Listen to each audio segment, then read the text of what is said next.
ان تبدو کو چېرې تاسو ښکاره کوئ خیرن څه نیکي خو نیکي ښکاره کوئ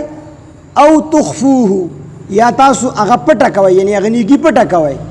نو کو ښکاره کوئ کو پټه کوئ په دواړو باندې الله پاک خبر دی او تعفو یا تاسو معافي کوئ عن سوء د بدی نو فإن الله بشک الله تعالی کان دی عفوا معافي کوونکی قدیرا او قدرت لرونکی کو تاسو ښکاره نیکي کوئ او کو پټه نیکي کوئ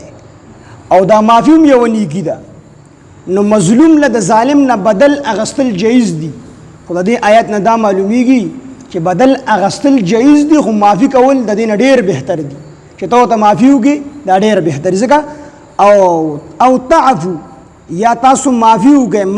معافي وکړئ عن سوء د بدی چا چې سره بدي کړې ده هغه معاف کړئ نو فإن الله بېشک الله تعالی کان دی عفوا معافي کوونکی الله معافي کوونکی دی قسم قسم ګناهونه خلق وکړي الله ته وی الله ما معاف کا فوراً الله پاک معاف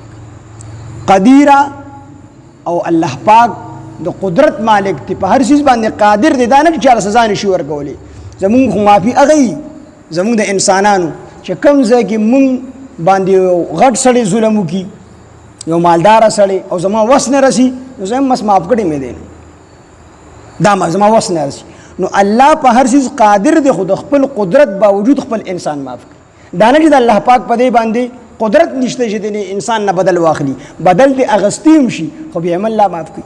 نو دې کې ترغیب دی د معافۍ چې تاسو معافي کوئ دا معافي ډېره بهتر ده اگر کوم د ظالم نه بدل واغستلی شي